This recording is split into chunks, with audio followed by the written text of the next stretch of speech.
Olá, seja bem-vindo ao Xamãs Connect, Congresso Internacional de Xamanismo na internet. Agora, você assistirá a palestra Medicina do Beija-Flor, tema da palestra com Foster Perry, um mestre de uma nova espécie de autocura, o trabalho de cura do Beija-Flor, empregando a terapia da alma e a natureza curativa do som, do movimento e do trabalho corporal. Foster é formado pela Universidade de Georgetown e é autor do livro Quando um Raio Atinge um Beija-Flor e A Floresta Violeta, ambos publicados no Brasil pela editora Ground. Lembre-se, papel e caneta na mão, tablet ou celular para fazer suas anotações. Aproveite também e se inscreva em nosso canal, curta e compartilhe o link deste vídeo com seus amigos. Essa é uma das formas de você apoiar positivamente este projeto. Fique agora com a fala inspiradora de Foster Perry. Que as melhores energias cheguem até você. Xamãs Connect, primeiro congresso internacional de xamanismo na internet. Arrou, metacuye oiasim, por todas as nossas relações.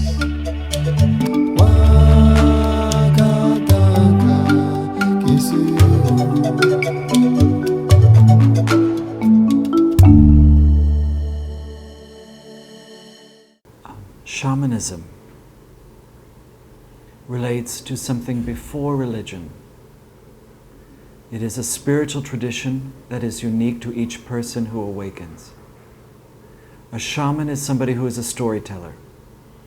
And we see this world as full of stories.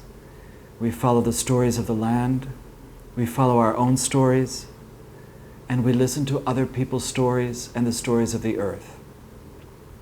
The earth for us is Gaia, the giant serpent. And this giant serpent that we allow to come through our body and eat us, that serpent, that snake, is in fact something that we allow to transmute everything that we create, everything that's not in alignment with universal laws. A shaman always follows universal laws, because that's how we govern ourselves, and that's how we learn in our own lives, most of all, to become sovereign people. First, we must individually become sovereign. Then we can help our tribes. Then we can help all people. The most important reason why I became a shaman in this life, that's what other people called me, is because I like to serve community. A shaman is never alone. He is interconnected. She is interconnected to her community. And we choose our communities very, very carefully before we are born. Before we're born, we all know there is a life plan. We all create our own life plan. And that life plan we must live. That's why we call this life. We've already made a plan for our lives, and from now on, everything a shaman must do, we plan it. Even if it is spontaneous, it is still well planned. And we always say in shamanism, even though you dream, you must first plan your life and plan your dream. So before I came here, I decided that I wanted to have a mission. Because when you have a purpose in life, that's when you're fully living. That's when you're most alive, is when you have a purpose. And if you don't have a purpose in your life, remember that life has absolutely no meaning. You are the meaning maker of your life. And that's what shamans have learned. We create our own meaning. There are three great forces in the world: time, space, and energy, just like in physics. And shamans, of course, are what we taught the world was physics. We taught how to bend time, space, and energy. In the ancient world, like for the witches, the brujas, they used to talk about three ladies: Arya, who is space; Timia, who is time; and Potia, our potential. That is pure energy. So whenever we talk about the Black Madonna, she is the night sky like the goddess Nut in Egypt. She is black and akasha, but it's not really black. It's when all the colors mix to make a dark purple, the color of pure transmutation and the beginning of all form. And creation, this beginning that is both Mother and Father God for all shamans. She, the great creator, he, the great creator. She created all form out of the Akasha, out of that wonderful dark night. And he who does not move, he who is the still point that is the emanation of life and creation. And she is all movement. For she is Mother Earth, she's Mother Universe, she's Mother Ocean, she's Mother Sky. She is the Great Mother in all things, and she interpenetrates everything, and she connects us all together through her creation. So she wants us to understand all the other creations, the animals, all the beings we share this planet with. So for a shaman, we're never alone. And when the Christians, created, and the Jews, everybody created this ancient story. Even the Muslims have the story of the Garden of Eden, the great garden. The real story for shamans of the Garden of Eden is that Adam and Eve, and when they lived there, they said at one point, we don't need God anymore. We can do it all ourselves. We are completely self-sufficient and we want to learn on our own. We don't need you. So I think the real story of the Garden of Eden is Adam and Eve saying, we don't need you anymore. We don't need divinity. We don't need a higher power. We don't need the gods. We don't need that. We're going to do it ourselves. And I think that created a great loneliness. And I think that's what that story is all about. The moment of pain, of loneliness, and of development. First of all, the reason why we have illness, why we have pain, is to have depth. Otherwise, life is very shallow. It is too superficial. And without consciousness, everything is superficial. So we created illnesses. We created psychosomatic illnesses. We created the idea of karma. Karma doesn't really exist for a shaman.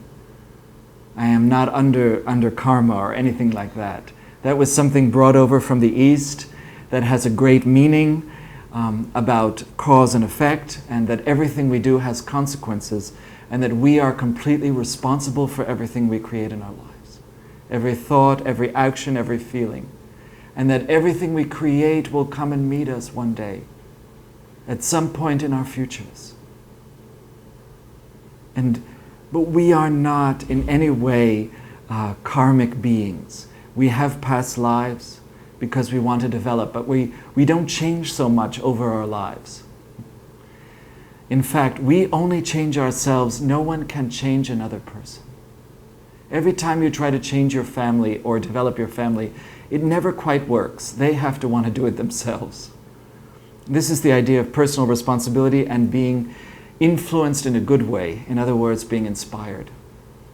Shamans are here for many, many reasons. I have met many diverse shamans who have no students, who are just masters, who guard places. Like there is a particular point on the earth where there's no such thing as time. And if you go to that exact physical location on the earth, you never age. There were many great shamans who learned immortality. They learned that in Japan, they learned that in China. There were many, many immortals. And I think we must always remember these masters. For they mastered time, space, and they visited us, and they created incredible schools. When I go to Peru, or I go to Mexico, or I go to many places in the world, I see always the ruins of their schools, of our ancestors, who taught us universal law, who taught us music and the higher arts, and who made it a living school, and taught us that all of the earth is a library. And they taught us how to use it, and how to know the symbols, and how to build, and how to use all the arts, especially everything from growing our own food, towards how to live in harmony with the earth. And we can never forget that. And maybe that's why I became a shaman, because I can't forget. I can't forget what those people taught me. They taught me symbols. They taught me how to manipulate symbols in an incredible way. They taught me how to use the chakras in my body. They taught me how to use energy, that everything is energy. They taught me how to bend space and time and how to sing and how to live an exalted life of joy. So I made my symbol the golden hummingbird, because the hummingbird is not only love. And of course, I came here because, I was capable of love. And I asked for many, many years for a soulmate, for somebody that I could love. And I met many immoral people. I met many people who distorted love, or didn't even know what love was, or were experimenting.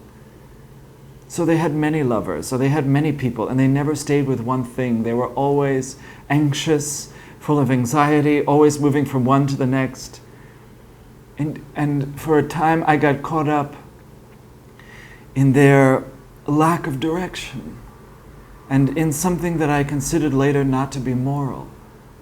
But I discovered through them that I was a moral creature, and that I should never judge people for their morality, that I can accept everything. But that in my own heart, I wanted more from life. I wanted a more beautiful world and a better world. And I wasn't going to stop on the earth until that happened. And I wanted to make a contribution before I died that would be immortal. So I asked for somebody to love. And that's when I met my partner. And I said that I want to have this life be a teaching of tolerance. That I think it's important to tolerate gay people, to tolerate the emerging power of women, because they are the next leaders. I always say the first world was the world of the Great Mother. The second age was the world of the Great Father and patriarchy. The third age was the age of the Son, of Christ and Krishna and Buddha, the sons of God. But that has now ended. And we are now in the moment of the age of the daughter. The Great Mother, when I talk about Gaia, the great snake, she is bringing knowledge to her daughters. And spirituality now is the great awakening of women. That they become the next Shambhala warriors in their heart. That they fight for the planet, their own rights, and that they finally shake off the abuse sexually, mentally, physically, that they've endured for centuries. Men have endured the same abuse. Obviously, men are the ones who commit the most suicide in the world. Men who oftentimes, without direction of real fathers or the direction of kinder fathers, diverse fathers, who are not just macho, but willing in their warriorship to protect the feminine. And when that returns, when men decide to protect the feminine, then we have a very different world. So Gaia, that snake, just like in Peru, has to be eaten by the condor or the eagle. We always let the snake come through our body because it's alchemy. And as you know, food has changed on Earth. We now have Monsanto food. We have plastic food. We have so many things now because they want to feed people. And the original idea was correct. We have to feed these masses of people. But we didn't trust and have faith in abundance. We only have faith in control because we don't have divinity. We throw divinity out of the garden, so we don't believe in the abundance of the garden to produce enough, which is completely contrary to life. So we created, in a way, fake food. A long time ago, there was a wonderful plant geneticist named Darrell Langham, and he went to a field in South America, in Venezuela, and he talked to a sesame plant. And the plant talked back to him. And he revived the sesame crop. And that's what we need more in the world. That plants, that trees, that animals, everything for a shaman has a voice, has consciousness, has feelings, just like every animal. Can I destroy an animal? Not really. Can an animal sacrifice itself for me? Absolutely. And they do all the time. They do it willingly. Do I want to perpetuate that anymore and do rituals with animals? No. I personally cannot do that, because when you speak to these animals, you protect them just like you protect women and young girls when you protect the future. And those little boys who have been full boys, have been full of too many in society now, too much pride, too much men have been given, just because they are men. We make them spoiled, we give them so much. We kill girls just for them. And I think that is a great disservice. Men are capable, of course, of honoring the sun and becoming the sun as their shield.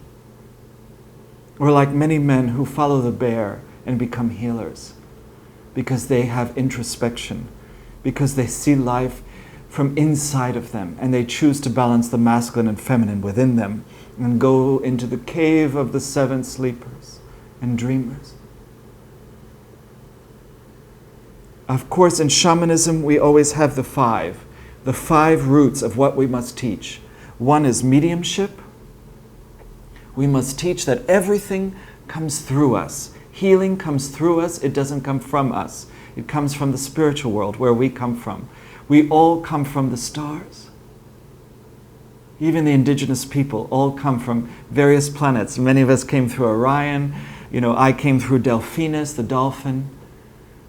We all came through from many star systems. The Pleiades, one of the central suns that we connect to is Alcyon on the Pleiades, to the center of the galaxy in Aldebaran, all the way through to Orion, where we go home. That's what the Christmas tree is.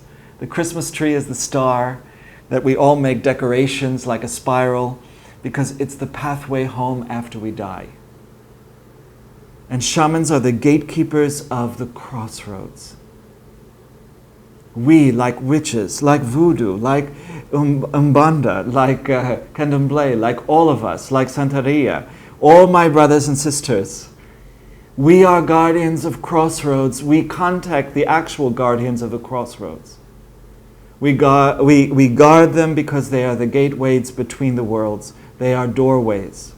And whether you invoke St. Peter to open all the doors by having a key that doesn't open any door, it opens every doors so that everybody, the minute they are born, have every possibility. You hold the key or the ankh of life. Just like in Egypt, the ankh. It's a key. In my own life, I met wonderful teachers who were prophets. And they taught me Kabbalah. The Kabbalah of Hermetics, the Kabbalah of Christ, the Kabbalah of Mary. Mary, who I consider the descendant of Pandora. Pandora, the first woman who created out of herself life. And we condemned it. And we said, because it has dark and light in it, there must be something wrong with it. But everybody fights the same battle of good and evil in their own heart. Good and evil exists within us. And every shaman must control their own demons. For the demons serve the angels, and they do their work on earth. And I have known many demons, and I have called them by names. And I have taken them out of bodies, and I have tried to find homes for them and send them on a different mission somewhere else to help them to evolve and grow. Because shamans are exorcists, many of them. And we help people once again to heal and to talk to the spirits and not let the spirits control them. Which brings us to the next idea is you have to be in control of yourself. You have to be in control of your own life. If you're not in control of your life, don't be a shaman and don't go into spirituality. Spirituality is self-control. And once you have control of yourself, really, I tell people, have a job. Do something. Just do one thing well in life. Finally, because many people have given up their power in marriages, in pleasing their families and pleasing their communities. but not becoming individualistic in the sense that they are independent. You cannot help your community unless you are independent. So shamanism, it is always about helping women, helping men to find their calling, to find their independence is their calling. To finally think for themselves. And yes, you're going to ask me lots of questions, and but eventually people have to learn to obey the true teachers, the higher teachers. We don't tell you that you accept everything we say. That's not what I mean. We're not authoritarians. But we want you to think for yourself in such a way that you finally let it in and you make the ground of being, the ground of finally listening.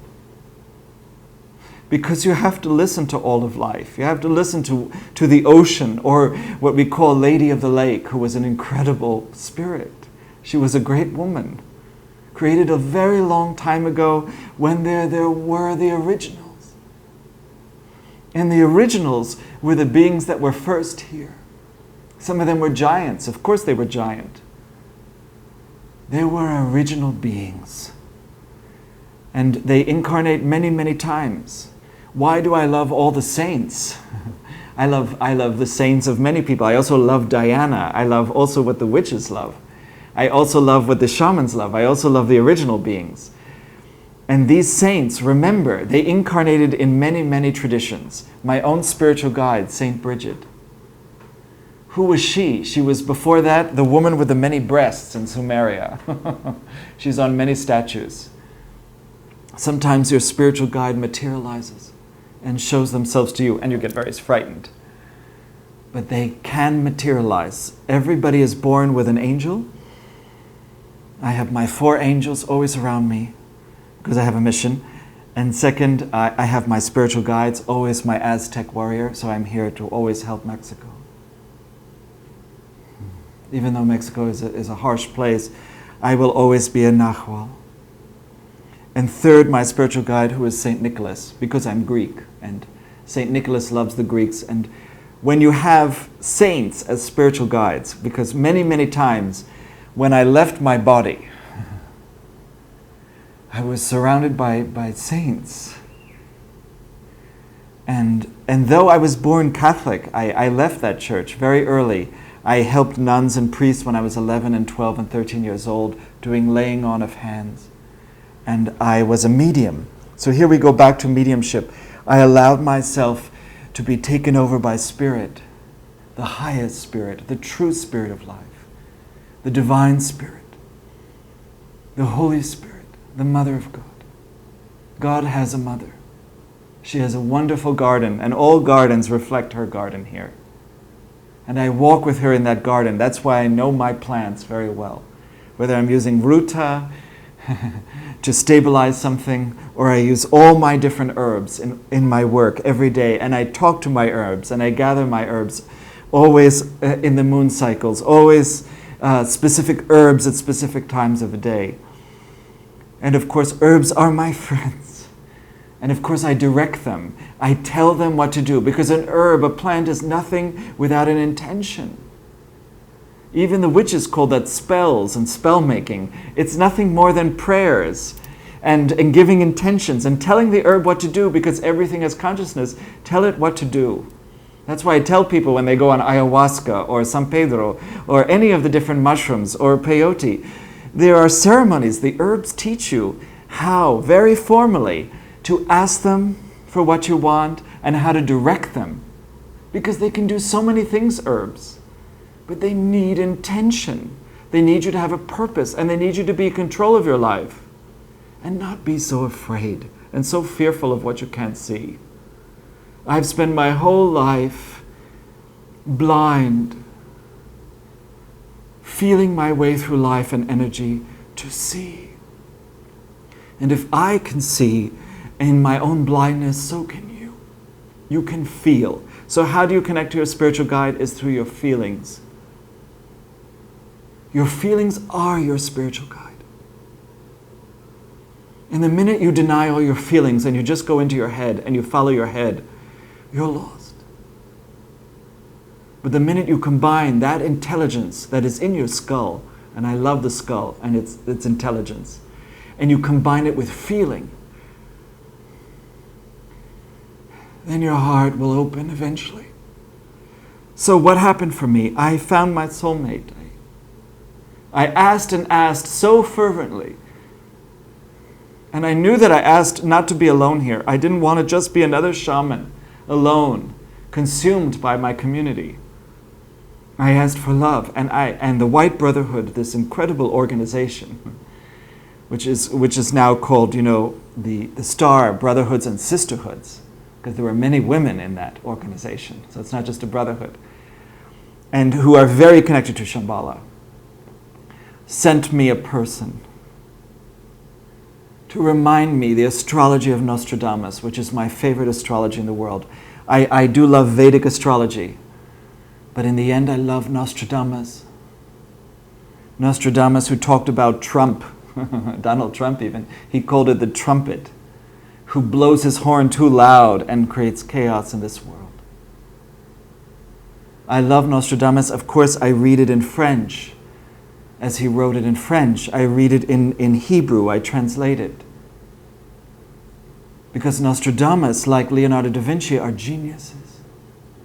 Because they spoke many languages and they love to cloak things always in symbols, in codes, just as the alchemists put everything into codes. And if you understand universal laws, if you start to awaken, you will hear the codes, you will unravel secrets everywhere. From Rennes-le-Château to Glastonbury to Mount Shasta to Peru to one of my favorite places, Palenque, to all my favorite places around the world. To Mount Fuji that I also climb. To know their spirits, because the Apus, the spirits of the mountains, are so close to us as shamans that to be global shamans you must call and know all the Apus and all the mountain spirits.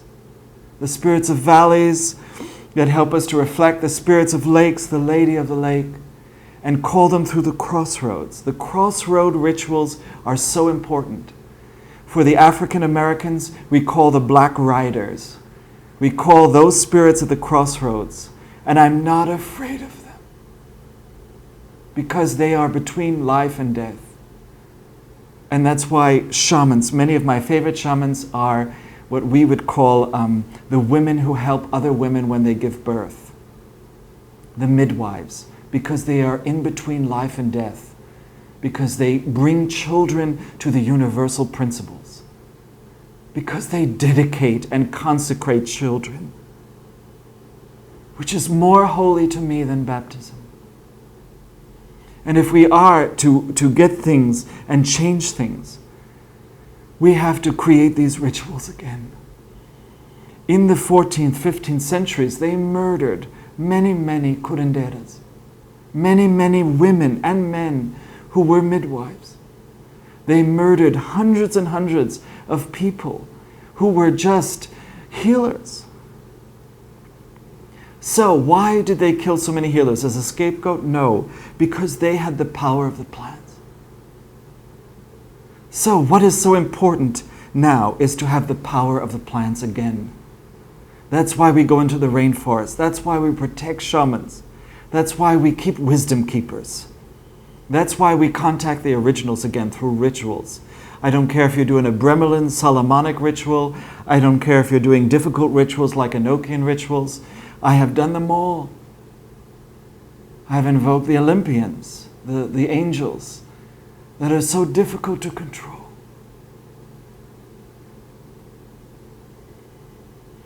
Because people are writing their new Goetia, they're writing their new books, because a new myth is about to emerge. And there are days when I hear that new myth. And I want to honor it. So in my children's lifetime is a terrible disaster of ecological proportions. And the air won't be breathable on the earth. And people will have to live in domes even for a time. And then we must only take what is important, what is practical, and what will help us to survive. But it's not about survival. It's about thriving holistically inside of a closed environment. And this is an important transformation because we will also get rid of the element of criminals. Because we will get rid of criminals and rapists and, pedophiles and all these kind of people by throwing them outside of a dome where the acid rain eats them. And I know lots of people have seen that in the future, but it's real. And after that time, human beings are stronger. What doesn't kill us makes us stronger, right? And they are blending the different species together. All the diversity of the earth becomes a new kind of human being. And something incredible happens. Is that a one world government or something? That will happen. It's a one world Senate that I saw in the future. But everybody is represented. It's still a Senate. And there are no such things as nations, and they're not corporations. They live by principles. Universal principles. And then when all that has finally happened, then this world is just like the spiritual world. What shamans know is that this world is not real. This world is a copy of the spiritual world in which we get to play out as an experiment how to get along with all of the universe. How do we get along with people we really don't like? Because when you go to the spiritual world, you never have to see people you don't like. Yes. You only stay with your own kind and your own tribe. So that's why now people are staying with their own tribe. They're saying, I've had enough of people criticizing me. It's too much now, and I can't even go home for Christmas or Thanksgiving dinners anymore. I can't listen anymore. But remember this, my mother, who never lived her spirituality, who I loved so deeply, I took on her spirituality to live it for her, because that's why I loved her. That's what we do for our parents. I lived what she did not live. And my father, who was a very famous doctor and psychiatrist, neurologist, hypnotist, so many things, biofeedback, fantastic man, brilliant. He never lived the healer. He was a doctor who loved the medical establishment, who believed, chiropractors should be put in jail and all this, and inoculations and all these things that I never believed in. But he created, lots and lots of drugs. Because he thought it would give people relief. And I understand that. Many, many people find no relief for mental illness. So I understood my father compassionately. But I took on for him the healer so that his life could be fulfilled. What if that's what we do for our parents? We live their unlived lives. As a service to them, as obedience, as the greatest love. And they never have to know. And they never even have to understand it. So I became this shaman because I loved them. I know who I am. I have seen all my lives. In my last life, I lived in Shambhala. And I got there, as a very spoiled boy. A little French boy who had too much money. And many of my lives, we have mediocre lives where we have no money and we get through the poverty of the soul to find abundance, cornucopia. I've lived the lives, where you have to prostitute yourself and everything to realize the value and self-worth of a human being. And I've lived the lives of incredible wealth where God gave me too much. And I hope I have done well because I didn't believe in slavery. So the only reason I am on earth is because I, in my heart, could not believe in slavery. And if you know, in past lives, people had slaves. I had thousands. And I never agreed with it in my heart. And you have to understand, when you don't agree with a practice on earth, you don't come back because of karma. You come back because you want to make it right. Because you want relief for your own suffering of what you caused in other people. That's why you come back. You come back to make peace. And there's no peace in this world. That's what I learned. This is a world of conflict. There are moments of peace in that crossroad, but there's no peace here. That's why I meditate, that's why I do things, and I believe in active meditation, that you should meditate running. And now I have all these, very, very strong kids who can't sit still for 1 minute. So I tell them, we only do active meditation. And autistic kids, we don't talk. We talk through images and myths, and we talk through another language, through the animals, through feeling and empathy. So there are so many ways to communicate, and this is the time period of the media when we all learn how new forms of communication. And if you don't learn new forms of communication, you implode, you do not do well in life. You manipulate people. Sure, I manipulate people. I know exactly how to do that. But I try to manipulate people for good. And I think more people should not worry about manipulation and start to realize that maybe that's a life plan of some people. And when you learn how to directly stare at somebody's third eye and manipulate them, there are always consequences of that, but if you do it with a good intention, I think you can make a huge difference here. I think as a shaman, politically, when I read that Donald Trump kept, the campaign speeches of Adolf Hitler next to his bed when he slept, I cannot follow that. I follow my own heart. I follow my own intelligence. I follow my spirit in all things. When I see Native Americans in Lakota land being tortured and hurt and thrown off their lands when they're only there to protect water. And as you know, we're here to protect water. The great water reserves of the world, like in South America, is full of underground water, especially in Paraguay. We are here to protect these things for later, because we will use them. When you take the black oil of the earth, it is the blood of the earth, and that's why we inject and take blood out of ourselves with hypodermic needles that are made from petroleum. This is how everything is connected. Everything you do is connected. Everything you think and say has a consequence. And a lot of us, we don't even want to see anymore. We want to see the horrors of the world. We don't want to hear it anymore. People lose their sight, their hearing. They don't want to know. But have courage. Because for many people, the purpose of their life this time is finally courage. Do you finally stand up for what you believe in? Do you finally listen? Do you finally find your heart and live it truthfully? Do you finally find your own tribe, which is holistic? Because believe me, the world is going to separate between holistic people and everyone else. And 50% of the world is going to destroy themselves. So I don't really worry about ISIL or all these fighters in the Middle East. I don't really worry about all the fundamentalism, because in the end, those that are self-destructive will destroy themselves and each other. That is nature, and that is the higher frequency that goes into your ear.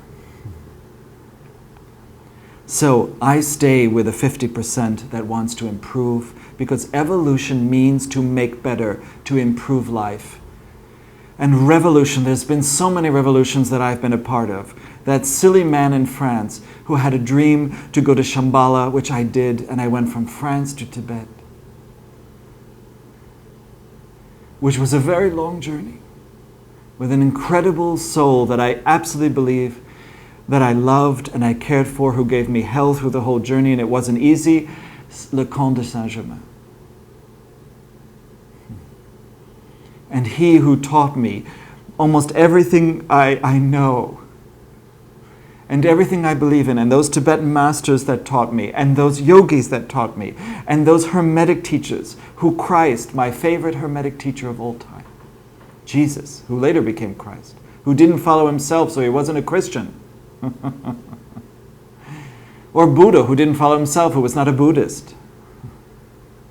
When we get rid of these religious labels and we come back to the source of things, these universal truths, these Hermetic truths, these Vedic truths, because Vedas and the Hermetics came from one source.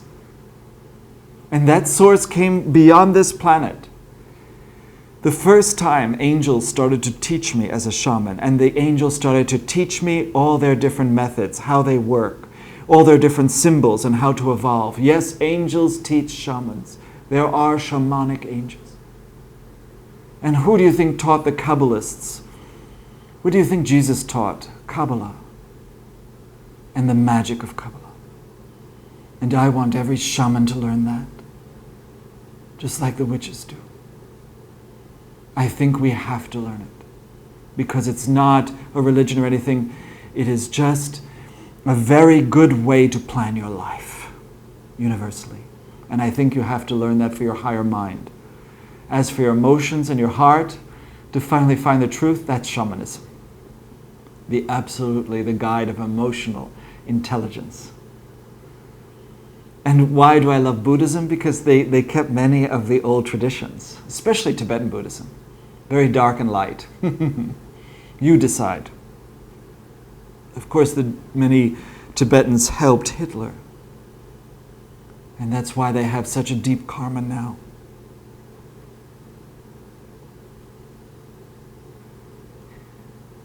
But remember, things are changing so fast.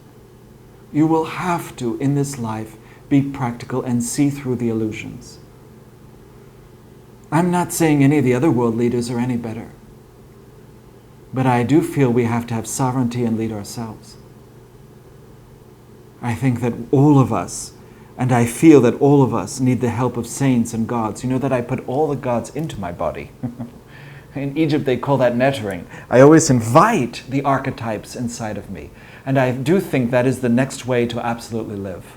You bring the archetypes, you define them, even though they are all one, you define them as all diversity, you invoke them into yourselves, and then slowly, slowly they develop through your organs your powers. And these powers that are so natural, like me, I like to talk to the dead. That's one of my favorite things as a medium. Because dead people, you know, sometimes they're quite good companions. There's a lot of very kind dead people. I know a lot of them don't pass on to the other side, but many of them do, and they visit us at 2, 3, 4 in the morning. I love when my ancestors whisper in my ear in the morning. They only say good things. They are the ultimate kindness and cheerleaders. I wish we were more like them. How much respect I have for the dead. You know, they love to come when I'm sleeping at night and say, you know, I died. So many of my friends died on my birthday. Just to tell me, of course we live, we always live, no one ever dies.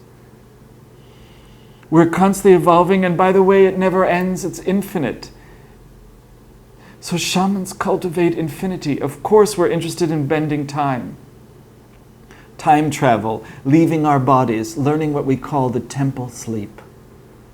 How to lie down, have nobody touch you, and separate your different bodies. You have an astral body, you have an etheric body, you have many bodies, by the way, and you can separate them. And then you can travel to other planets. Yes, you can. You don't need a spaceship to do that. Just you have to go to Venus and see all the beauty and want to come back to your body. You have to be trained. You have to, first of all, not be afraid, and second of all, through this silver cord, you have to be trained to want to come back. You have to have a survival instinct to leave your body. And don't just leave your body to get the numbers of the lottery. I've known people who have done that and done it very well. But that's not the only way. There are much better ways. I know many people come to me and they said they want to find love, they want to find this, but if it's in your life plan, it will come, and we can definitely use the plans to make it happen faster. Everything you ever wanted in your life, if you learn the mastery of plans, the mastery of ritual, it's much easier to get. So that's why I say it's very important to harmonize with the earth. That's the medicine wheel. I always do my medicine wheel. And I do it on the earth. And I invoke the 4 directions and the elementals and I always invoke the kings and queens of each element. I love that the witches had dragons to protect them, so I have my own dragon. I am an ancient person who loves dragons. My dragon protects my fire, so that I cultivate fire in my life. The fairies always teach me about how to cultivate air and how to use my thoughts correctly, because the air spirits don't like human beings. So the fairies are an intermediary and help me. And their queen is Lilith, the great Lilith, that is the Sphinx in Egypt, the queen of the air. Or I contact the northern beings, the gnomes. All shamans have to know agriculture. We have to know the gnomes. We have to farm. We have to be farmers of souls. And we have to love the earth and plant corn or plant something. Because the plants themselves are us. We are highly evolved plants. That's what a human being is. And we were planted here exactly like plants. And we are growing. And do we grow well? And are we strong? And do all the insects and all the different birds, do they come to us? When I see Christos, my partner, when I watch him talking to the plants and talking to things, when he talks to little babies and when he talks to, he loves all those things. Little babies, he loves dogs, he loves cats. They all crowd around him. When little babies are looking at my aura and they're looking at all my lives, because all your lives are like movies inside of your aura. What do you think we're reading inside of a person? Clairvoyance is the second gift. You develop it, you cultivate it, and in the future there are schools for that. Yes, you can develop clairvoyance. Believe me, it is a fracture of the eye. It's a deformation. We all had it as children, actually. And third, we all have to cultivate this direct connection to divinity. That's what we call the sage in all of us. We have to have a direct connection. And finally, I think we all have to develop here not only the seer who sees through life and penetrates beneath the surface of things. The number one thing I learned is don't judge a book by its cover. So when I met Christos, it didn't matter that the person I loved was not necessarily my type. Wasn't necessarily the person I thought was the most beautiful, the most, incredible, blah, blah, blah. I trusted my feeling. I just knew it. And when you know things, that's when I feel you have power. And you know that people are going for power. They're going to world cities. They're going to look for their own power. And there's nothing wrong with that. You get more power through going to sacred sites. But you take energy from sacred sites because there's so much information there. Saint-Germain himself went to Mount Shasta, went to Peru, went to Shambhala, and left something there. So masters, he's just one of many, many masters of time who went to different sacred places and left things, and we can go there and we can open the package. And I think people should do that. And I learned how to make a sacred site wherever I am, how to invoke a column of light. Even the witches call that the hallow. That's what they celebrate on Halloween. It's to cultivate a column of light through your body, to radiate both light and dark. You think I believe in right and wrong? I really don't. You either do something too much or too little. But it's not about right and wrong. It's the middle way. It's balance in all things and elements. So when I go to the water spirits, whom I love too much, I'm mostly water. I wanted to understand the moon finally in this life because I come from the sun. And that exalted place and no form. And I love the moon. And I've come to understand her more and more. And I know people believe that it's some spaceship, it's something that is created. I understand that. But the moon, her spirit, is something else. And all her queens. And the things they have taught me, you will never understand. But I hope you do, because I will teach the path of the moon. I never underestimate anything. And the moon, of course, which is closest to us and is half a woman because she has her moon blood. I am a man who's not afraid of the moon, even though too much moon makes a man crazy. But I will honor it because that's how we heal. We always get rid of a disease on the new moon. We always build a person towards success, towards the full moon. I love to dissolve all negativity, and believe me, I am a very tough shaman.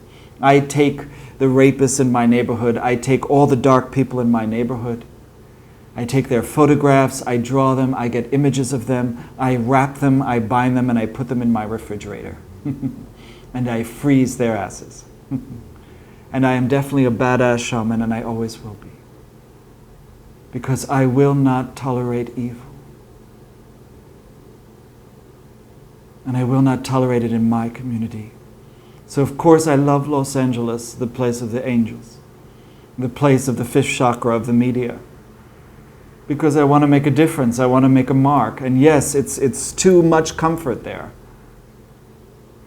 But finally, after all my lives, after all the things I gave up, through all the fasting, and my lives of giving up sex and giving up so many things, I said, forget it this time.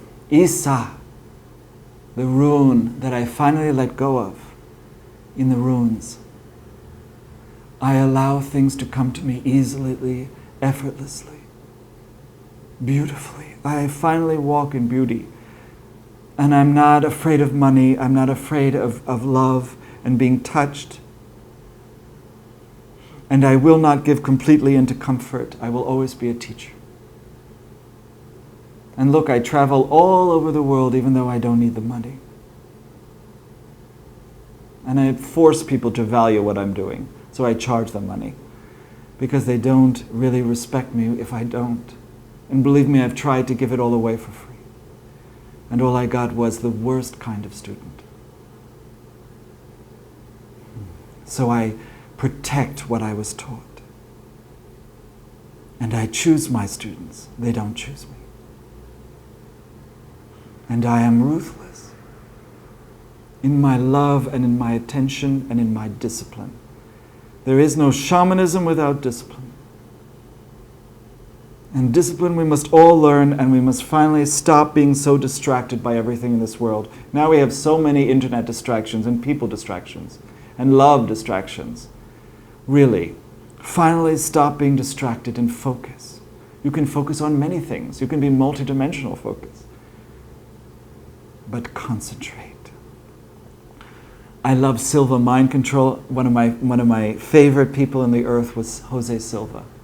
He created Silva mind control, and I believe everybody should study that in schools when they're children. It is the simplest, easiest thing. It's visualization. I do believe in hypnosis. I think if you go very, very deep into hypnosis, you will start to speak the languages of your past lives. And we have recordings of people in our work who have done that. Ancient Sumerian and Egyptian. I believe, what is Atlantis? I know a lot of you want to know what Atlantis is. It was a place where there was an extraterrestrial civilization of Mars that lived among human beings. Very advanced, lots of technology. We still don't have it all now. Magnetic travel, all that, and many beautiful temples. And there were holistic people, 50%, and then there were the scientific elites. And those people are back. Those people are a scientific elite again. And what was the problem of Atlantis? They were jealous of extraterrestrials, and they wanted the extraterrestrial knowledge. They wanted the higher technology. And so the extraterrestrials gave it to them, these Mars people. They misused it because they didn't have harmony or ecology with the earth. They used it for their own self-gratification. They used it for themselves as an elite. And they destroyed everything, and 60 million people died in the course of 24 hours. And that's the racial memory that we all have of our own self-destruction and flood.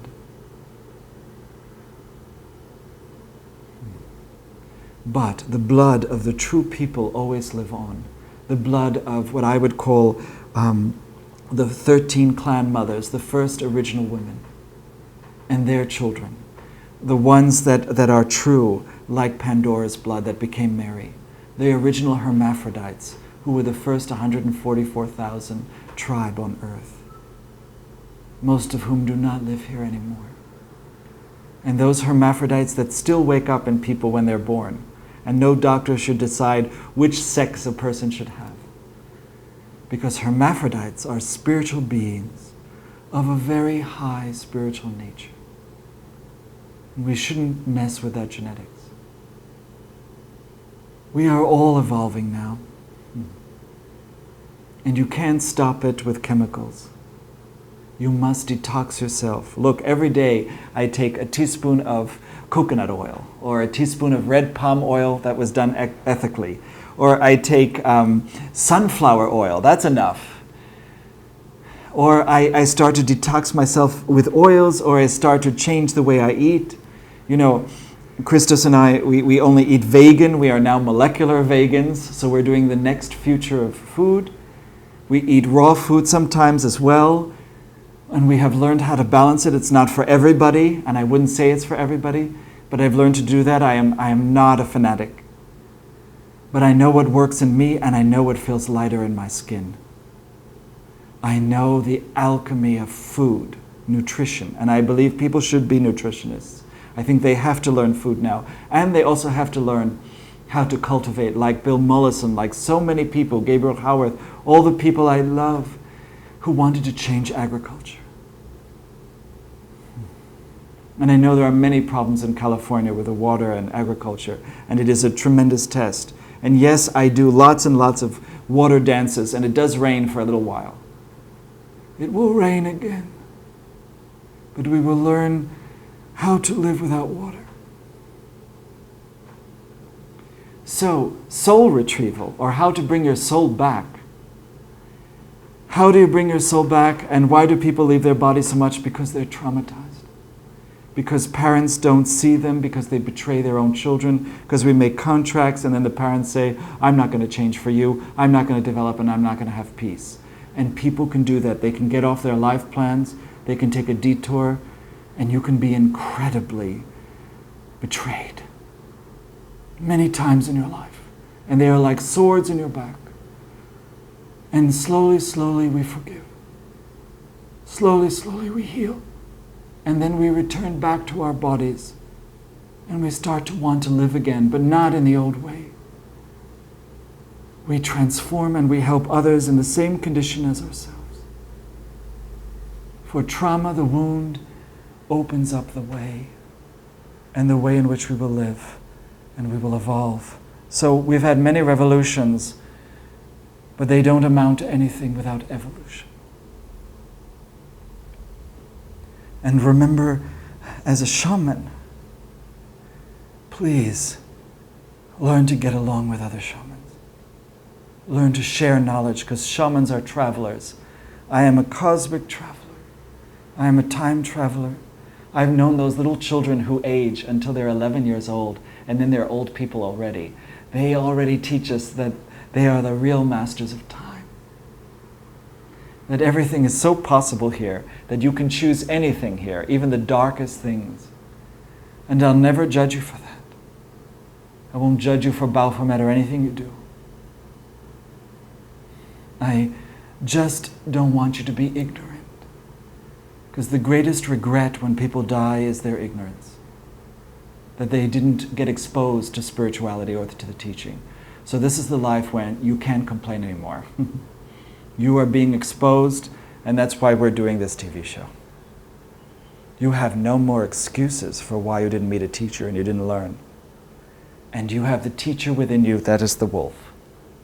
Everybody follows their inner wolf, their inner wild nature, their inner teacher. Back to the source within them that opens up the Shambhala warrior, and then they fight for what they believe in, ecologically. We shamans created ecology with the witches, with all these different traditions. And we are back, and we're not going anywhere. We are the future. Oh. Gostou da palestra? Se você chegou até aqui, provavelmente sim. Sou Samuel Souza de Paula, idealizador do Xamãs Connect, Congresso Internacional de Xamanismo na internet e autor do livro Práticas Bioxamânicas, Despertar das Capacidades Interiores. E é uma alegria saber que está prestigiando este evento onde grandes condutores xamânicos compartilham as melhores práticas para o reconhecimento do seu poder pessoal, manter melhores relacionamentos, desenvolver sua espiritualidade e ampliar sua consciência com dicas, jornadas, segredos e um conteúdo imperdível. Deseja apoiar e se beneficiar ainda mais com esse projeto? Acesse ao site xamansconnect.com.br e informe-se que as melhores energias cheguem até você. Arro, Mantaku Yoyasi, por todas as nossas relações.